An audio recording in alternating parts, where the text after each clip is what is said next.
Welcome to Your Life and Legacy.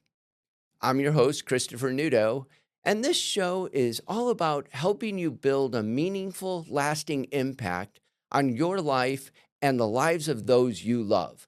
My guest today is Vanessa Lagoa, a certified recovery coach and founder of the Sobriety Buzz.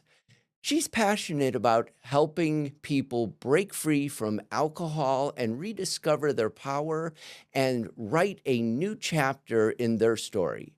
Vanessa is known as a hope dealer, someone who brings raw, real, and relatable insight into healing and transformation. Vanessa, welcome to the show. And today I'd love to begin by exploring one of the most common struggles, self doubt. Many people doubt whether they can really change and whether they even deserve something better. Let's talk about how you guide people through transforming that self doubt into self trust.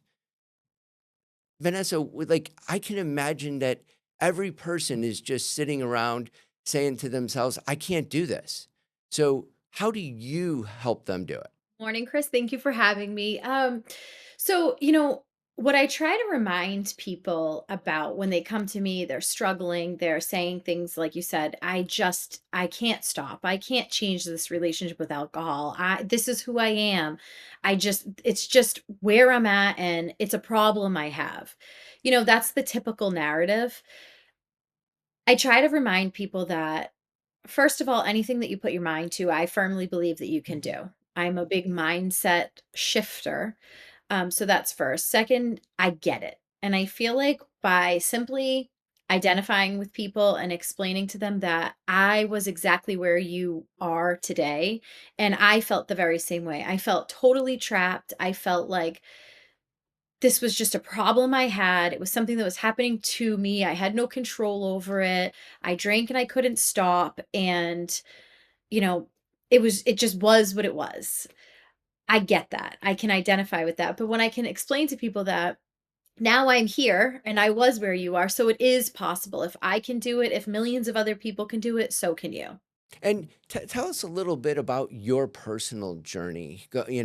Yeah, I can relate with you that, there are those times where one drink turns into five and five is a problem. And if that is a habit that repeats itself, that's damage. So tell me about your own personal journey to get to where you are with the sobriety buzz. So I grew up in a home where alcohol wasn't allowed. It wasn't nobody was allowed to bring it in my house. Nobody drank alcohol due to, previous problems with addiction. So I think even from before the time I ever touched a drop of alcohol, I was kind of intrigued by it because, when you tell somebody they can't have something, boy, do you want to know a little bit more. Absolutely. Yeah, that being said, I took my first drink at 15 and I fell in love. I had a passionate, toxic love affair with alcohol for 21 years. And from the very first time that I drank it, I didn't like the taste, but I loved the effect. And I drank, I would say pretty heavily, pretty quickly for 21 years. I've had several children. So throughout, being pregnant, my drinking came to almost a stop. But I will admit that there were times that I was drinking while I was pregnant. And I can say that now because I'm not proud of that, but it is something that I try to be honest about so that people understand that I get it. And one of the things that I really can sense in what you're saying, and I understand it, is this concept of shame, this concept of I know better. However, the demon inside of me is just driving me to make a decision that even despite the shame. So how do you help people who are stuck in that cycle? The first thing is to explain that you're cognizant of a problem or you're identifying that you understand that there's something that is holding you back from where you want to be, holding you back from your potential. And most of the time, by the time people sit across from me, they know that alcohol or drugs are the culprit.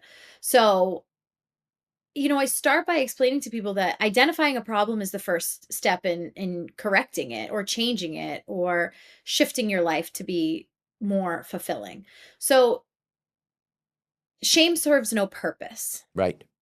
if you live in it. Shame can serve a purpose if you can identify and make change. So, the shame, I tell people, like, let it go. Who you were yesterday isn't who you have to be tomorrow and going forward. So, you know, I really coach and push people into just let that be. If you're ashamed of behaviors, the best way to change that is to change your behavior. Change your behavior, and now you're not that person anymore. You've shifted into a higher version of who you are trying to become. Yeah.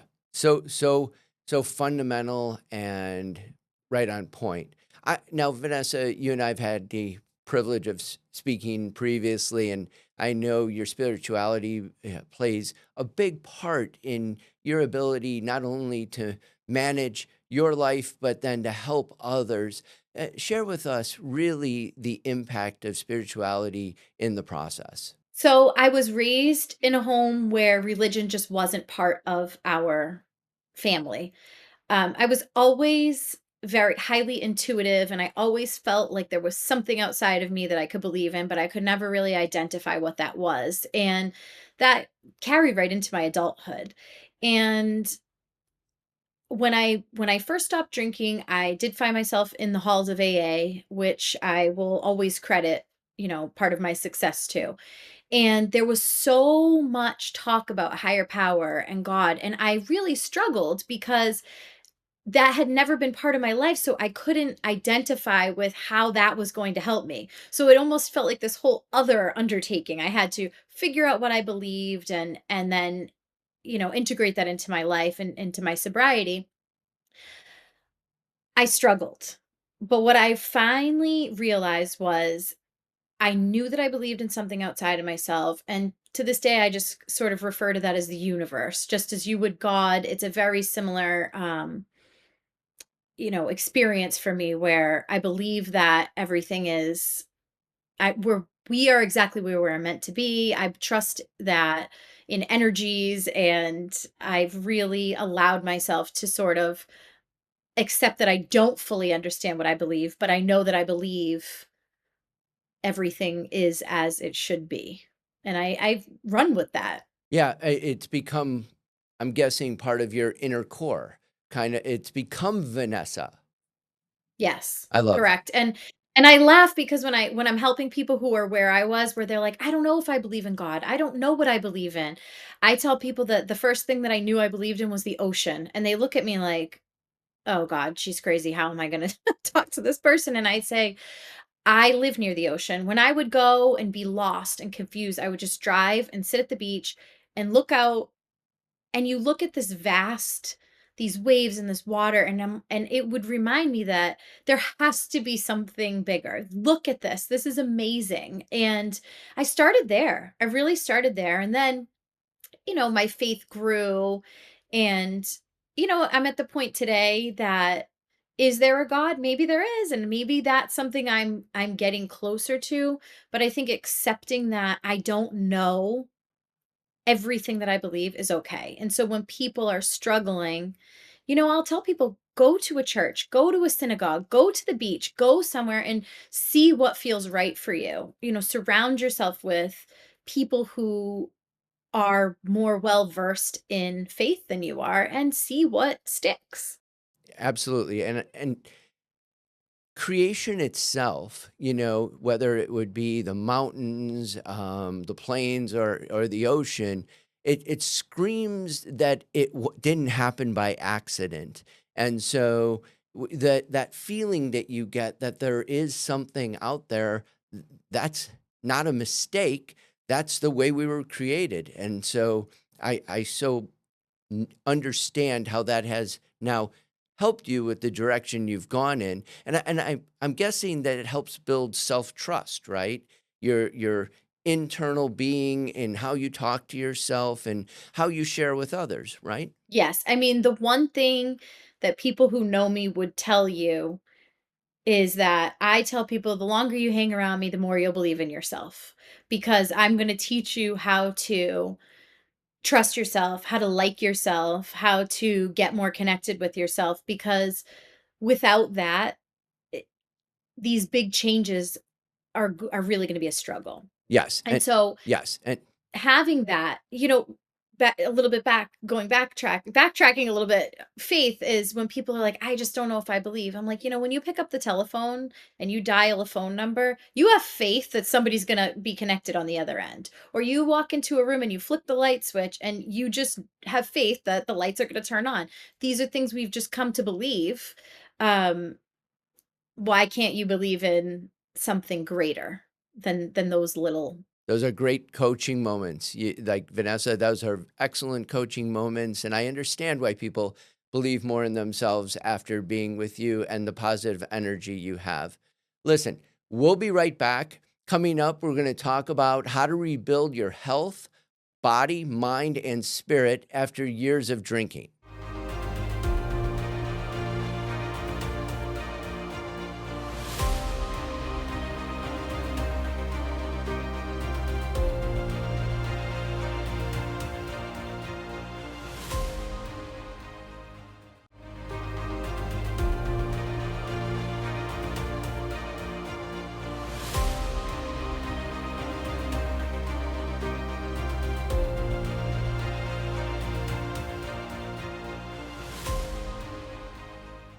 Welcome back to Your Life and Legacy.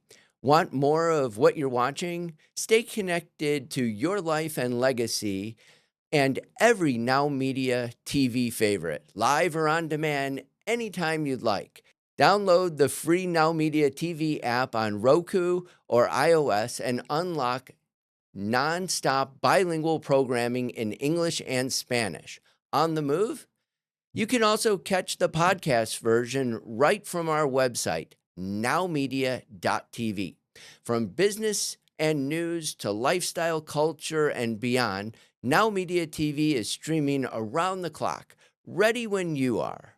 I'm here with the recovery coach and hope dealer, Vanessa Lagoa.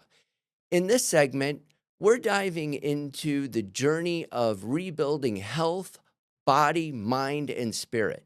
After years of drinking, many people feel overwhelmed by the damage alcohol has caused, and they wonder, is it even possible to repair it? Vanessa, let's talk about where that healing begins.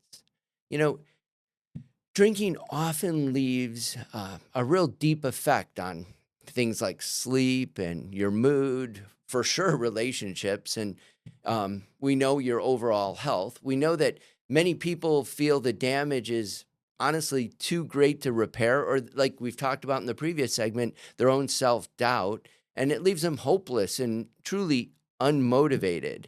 So when you're working with these people and they're so overwhelmed, share with us, like, how do you get them to the core elements to move them? I teach a lot of like practicing the pause, taking a deep breath, because sometimes when you're getting sober, when you're getting rid of a coping mechanism, which I will always say, alcohol is a coping mechanism. It is not a good coping mechanism, but it is a coping mechanism. When you're removing that from your life and you don't have something healthy to substitute it with, that's when people feel stuck. That's when people feel lost, and that's when people want to just go right back to the bottle.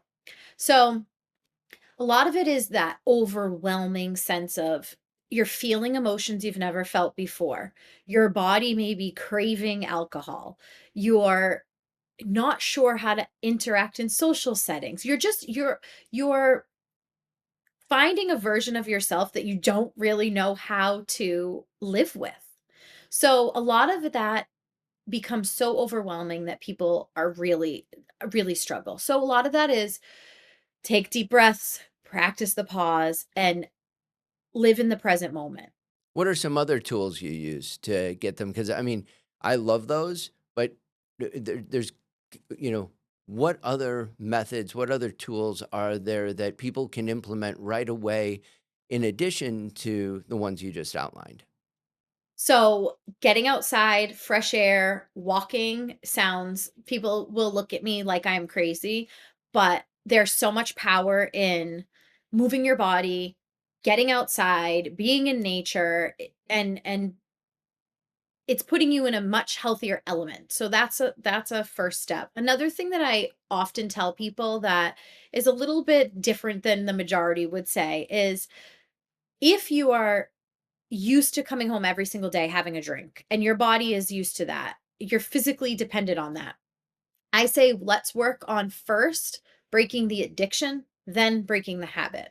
And what I mean by that is if you're used to coming home and at 5 o'clock, opening up the fridge and grabbing for a glass of wine, come home, make sure you've planned in advance and you have something as a substitute. So come home and as you're making dinner, pour yourself a mocktail, have something else because it's harder to break the habit, I find, than the actual addiction. Once the substances are out of your body, it's a shorter time frame before you're starting to feel better, but that habit, that reaching for something is a lot more difficult. So, that's a little tool that people have found a lot of success with because it, it's giving them that sense of normalcy that they're used to. And I can tell that Um, I can tell you've walked the walk because as you were saying it, I'm like, gosh, that feels backwards. Like yeah. if I was coaching somebody, I'd be like, if you're used to having a drink when you come home at 5 o'clock, don't come home at 5 o'clock. But you're Well, and like, that, and yeah, for some people, so it is coaching somebody with an addiction or a problem is very specific. It's very one-on-one. There are some people that say, I've got to do something different, and so we'll concoct a plan. Okay, great. Like you said, maybe you're used to that and you're afraid that if you're home you're going to fall back in, so start a new routine. So some people do. Some people will say, "Okay, you know what? I'm going to go to the gym." Okay, great. So we try new things out. So it's very specific. It's very catered for every person. I tend to work with people who are of my demographic, where suburban moms. So, leaving and going somewhere different might not be an option. I'm coming home. I'm doing this. So I've got to break up that routine in a different way. makes perfect sense. So, you, I don't have an ocean by me, although I do have Lake Michigan, but it's no ocean. And I love the serenity that you have really described as you would go and you could feel the power of the ocean and the serenity of the beaches and everything. But how do you direct people who are like, yeah, I just like kind of live in suburban city somewhere in the United States? Where do they get away? So, I mean, the universe is so amazing, right? There are so many possibilities. There are so many things that sometimes are right in front of us that we don't even see. So, on your way to work, deviate from your norm. If you're feeling like you can't find something like the ocean or Lake Michigan, find something. On your way to work, take a different route. Maybe you'll come across a pond or a park, or I have a friend who got really into bird watching when she stopped drinking, and she's like, I never noticed the birds before, and now she sits at this place and she watches. It must be some type of a conservation area. She finds that there are you can put on your television. I have one going in my living room today. You could put on your television backgrounds of any place. Is it the same as being out in nature? No, but it can reset your mind. Um, another little I tend to give advice that's a little bit different than the norm. And one of the things that I heard a lot in early recovery was you can only get sober for yourself. And I really struggled with that because a lot of people who are struggling don't love themselves. They don't even like themselves.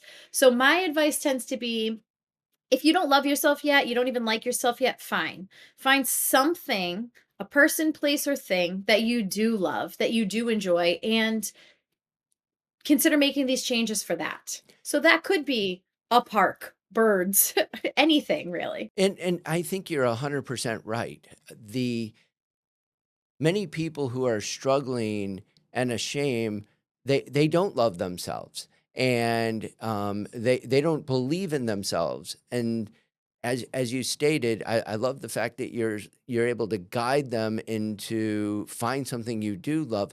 So, which leads me to really the process. Like, how long does it take? And obviously, I understand it's different for everybody, but tell me about the process and until people really see meaningful change.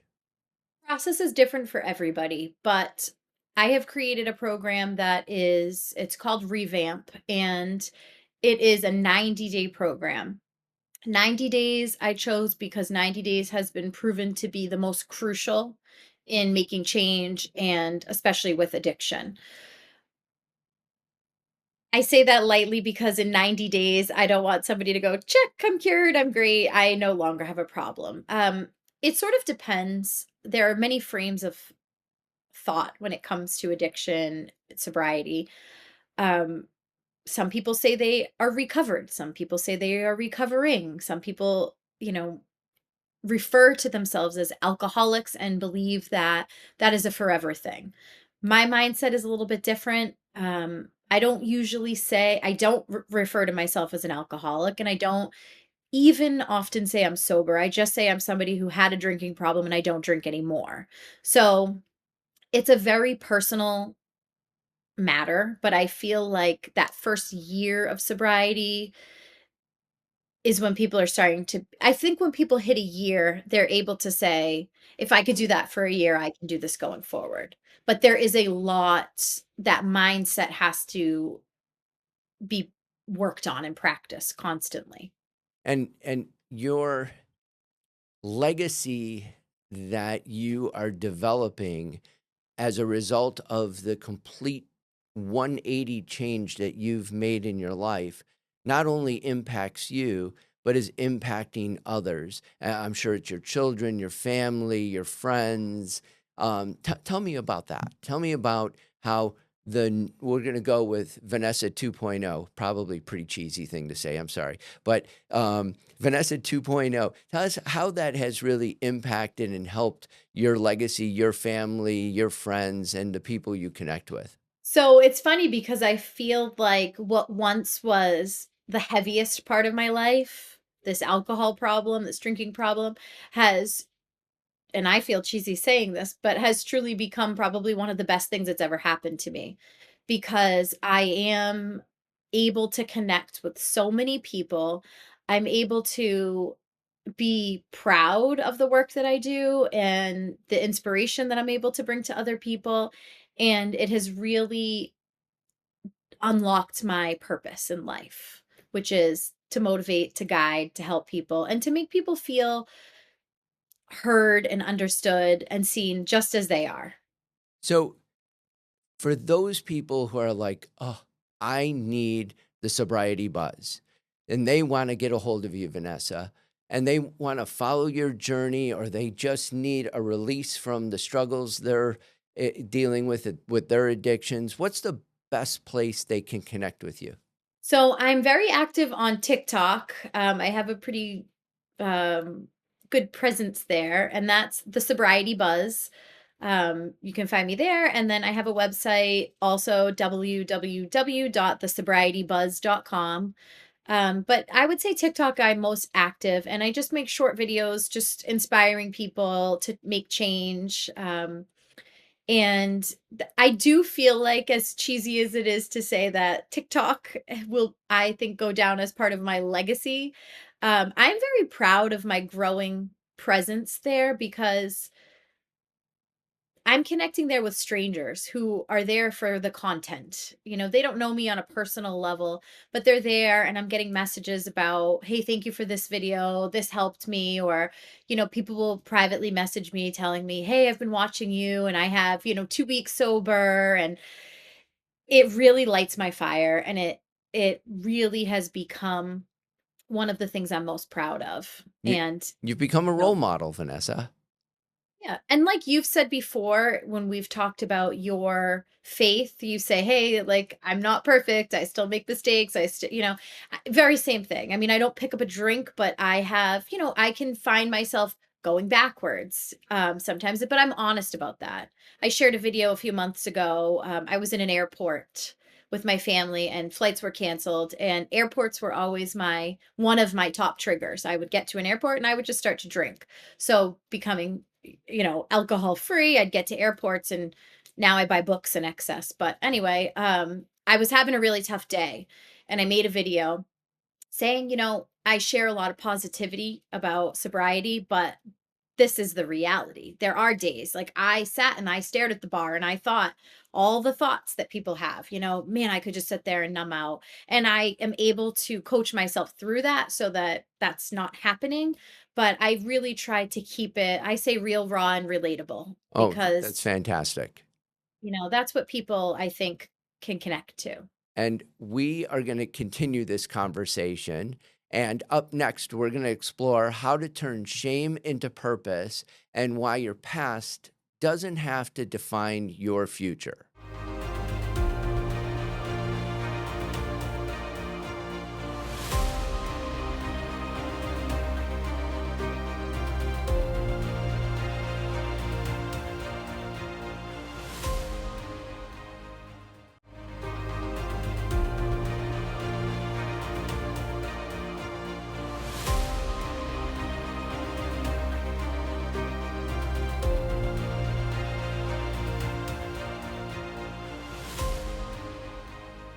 Hey, welcome back to Your Life and Legacy. I'm your host, Christopher Nudo, and I'm joined by Vanessa Lagoa.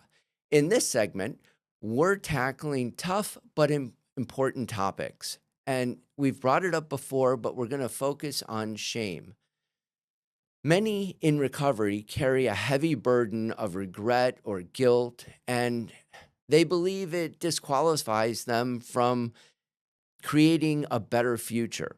But Vanessa, you help people that see that shame can be transformed into purpose. And so let's talk about that shift. Many face a feeling of being trapped in shame, believing past mistakes really define their worth. I think we can all relate to that. And this keeps people stuck when instead that pain really could fuel us for helping others. So, with that as the beginning of this segment, can you help us with getting out of that really trapped feeling, that feeling of I can't go left or right because I, I'm not worthy. I'm not good enough.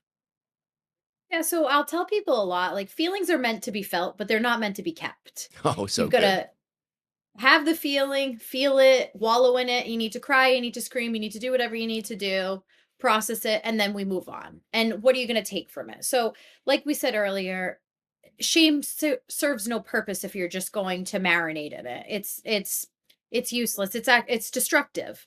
So, I'll open up often to people and say things like, there are many things that I did that I'm not proud of, that I was once ashamed of. But the reality is, I wouldn't be where I am today, sitting across from you, being able to help you if I hadn't gone through those things. Or how would I qualify to help you?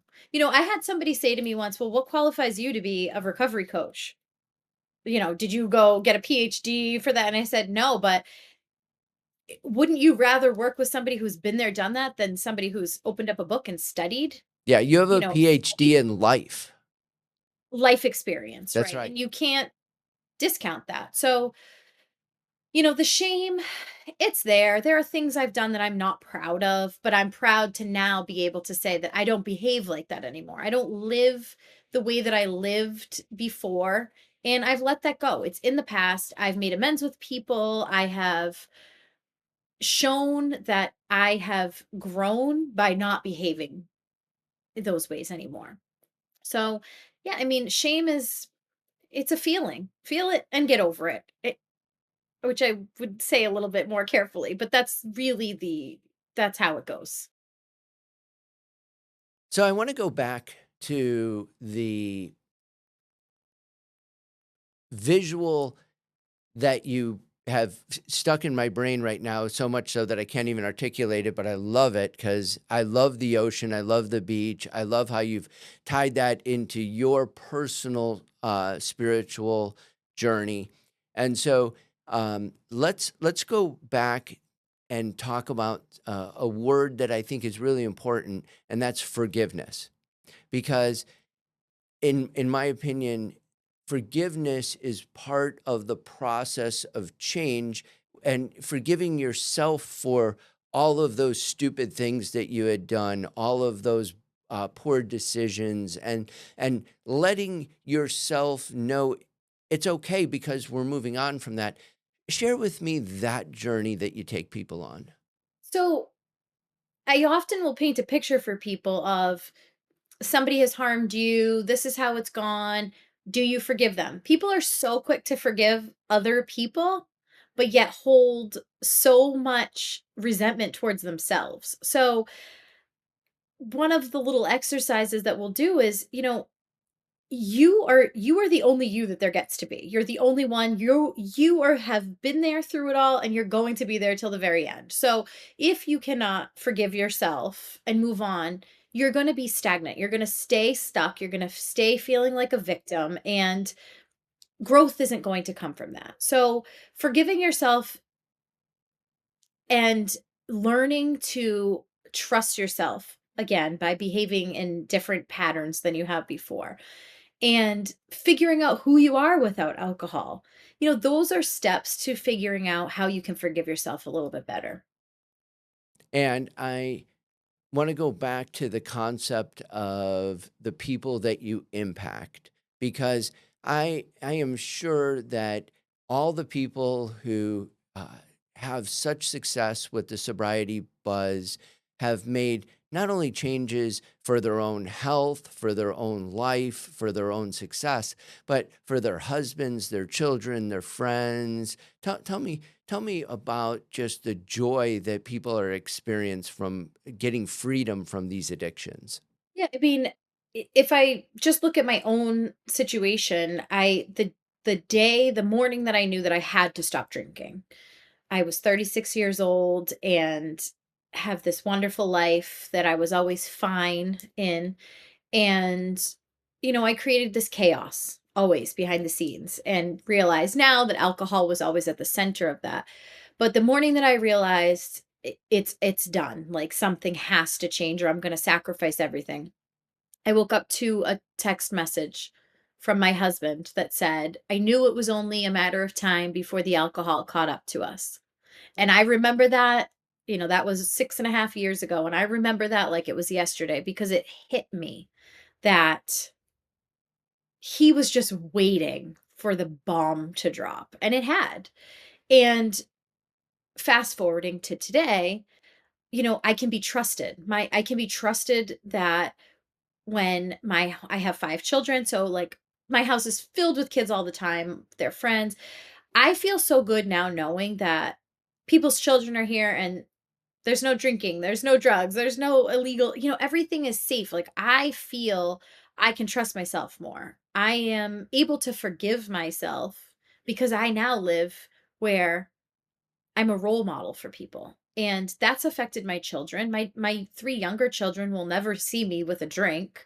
And I like that we have open conversations about drinking, and I will tell them, "Ma, I used to behave this way and I don't anymore."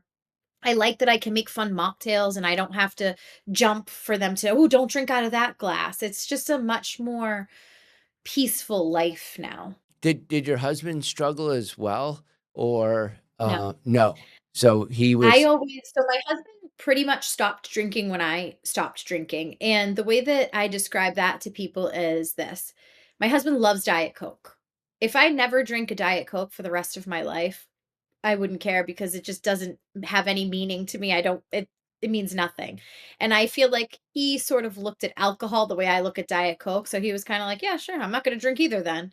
And he's gotten since he's an ultra marathon runner. So he's very healthy and physically. So I think he also realized alcohol just served no That positive that purpose gives in me his a life. little hope because I am not an ultra marathon runner, and I do drink Diet Coke on occasion, so, your You go husband for just it. gave me a license for a little bit of Diet Coke. That's good. Thank you, Well, it's Vanessa. funny too because when I first stopped drinking, I had this vision that I was going to become so serene and I was going to do yoga and I was going to run marathons with John and I was going to be this zen-like woman and I was going to be so thin and fit and all this vision of sobriety and I can't run to my mailbox, which is attached to my house. So, the vision, I always say that that the root of disappointment are expectations, right? So,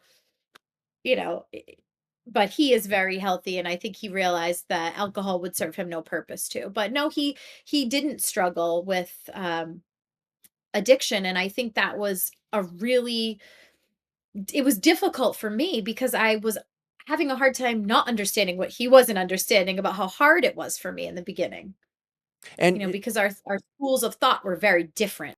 and how long were the 2 of you together? So, from, dating to marriage to the time that, you recognized there was a problem. It was about 8 years. 8 years. Yeah. We had been together about 8 years. And, over the course of that 8 years, he made mention many times of my drinking being problematic. And very typical of somebody with a drinking problem, I would say things to him like, "Oh my god, you need a drink. You need to loosen up. I don't have a problem." I hid a lot of the problem from him. And that's one thing that I tell people, being a problem drinker makes you a really good um Liar in some li- cases. a liar. Yeah. And I definitely wasn't a full truth giver. And so, there would be times I would drink a bottle of wine, coming home from work, throw out the cup in my neighbor's trash barrel, come in, say hello, open a bottle of wine up, and he'd go, "Really? You just walked in? You're having a glass of wine?" And I'd be like, "Exactly. I just walked in." But really, I was already, a bottle deep. And so, as the drinking really progressed for me, I was very, cognizant of the fact that I was hiding a lot from him, and um it didn't feel good. It feels much better now to be. Right. Living in the light, living without knowing that you're trying to hide. Yes. Listen. And again, I took that shame and made it into my husband was one who would say like, "I can't believe you're posting some of the things you're posting, or you're saying that you would drink and drive, or you're saying these things." And I'm like, "Well, I can say those things now because I don't live like that, and I want to appeal to the people who feel really alone in their shame." So I've taken that shame. I've kind of said, "Ooh, okay, shameful. All right, fine." And let's make some use out of that. Yes, and we know that there are millions of people out there who are driving with their cup of wine and ditching it in their neighbor's garbage can and coming home and pouring their first glass, right? But not. And you are just opening up to them that you're not alone and there is a way out. So, you know what? Coming up next, we're going to talk about building a legacy of courage, authenticity, and sobriety, and how your story, Vanessa, can impact generations to come.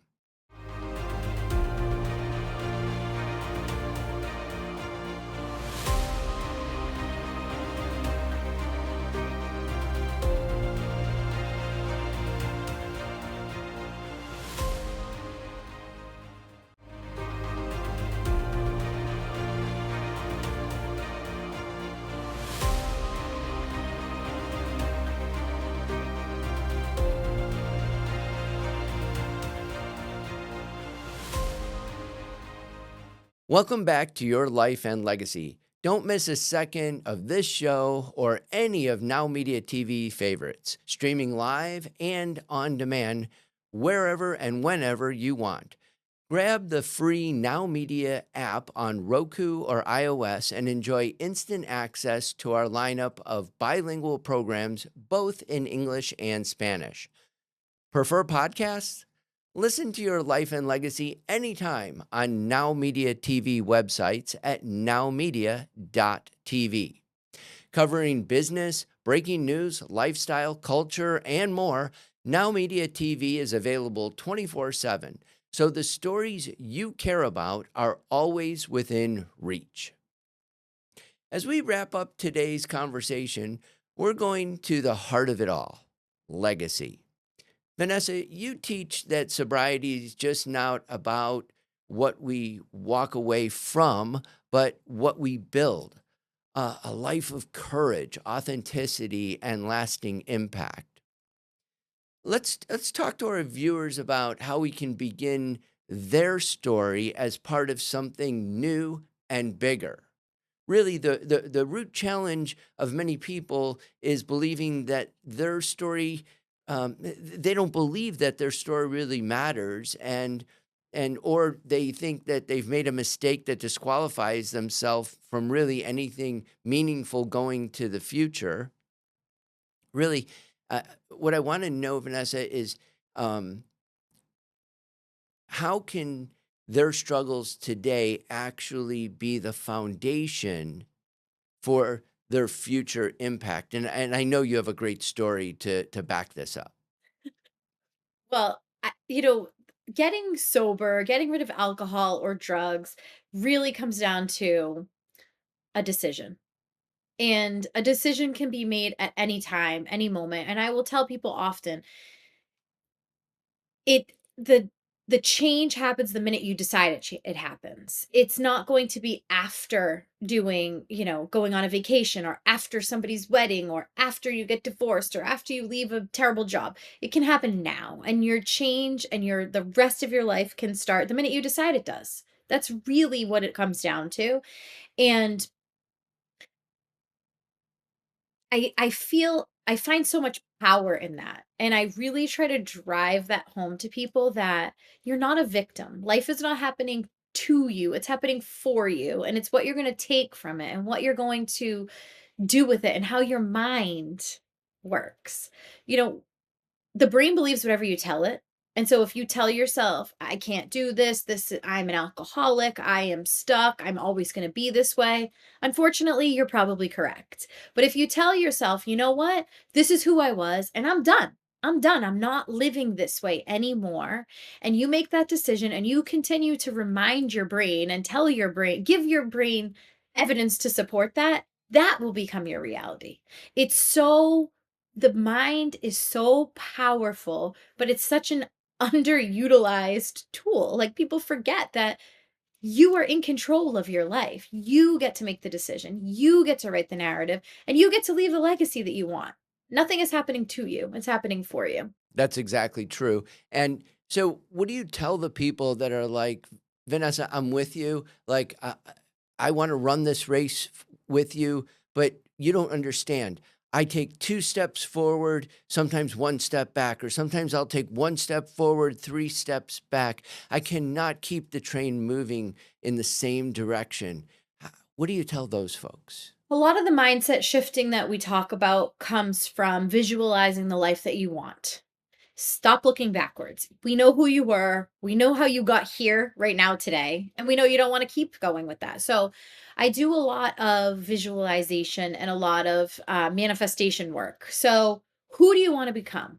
How does the version of you show up every day?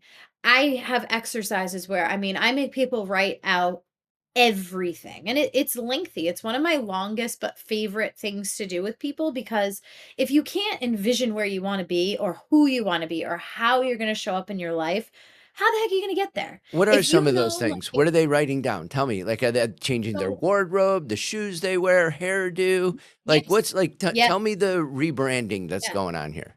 So it's exactly that. It's a rebranding, and it is creating a higher version of yourself. And so one thing I start with is, close your eyes and picture yourself at 15 years old. Majority of people I work with are, 40s, 50s. So picture yourself at 15. Okay, I was obsessed with Alanis Morissette and the kid from Home Improvement in my locker and all these things. And I wore certain clothes. And that version of myself is so far removed from the person I am today. So I can't envision living with those tastes today.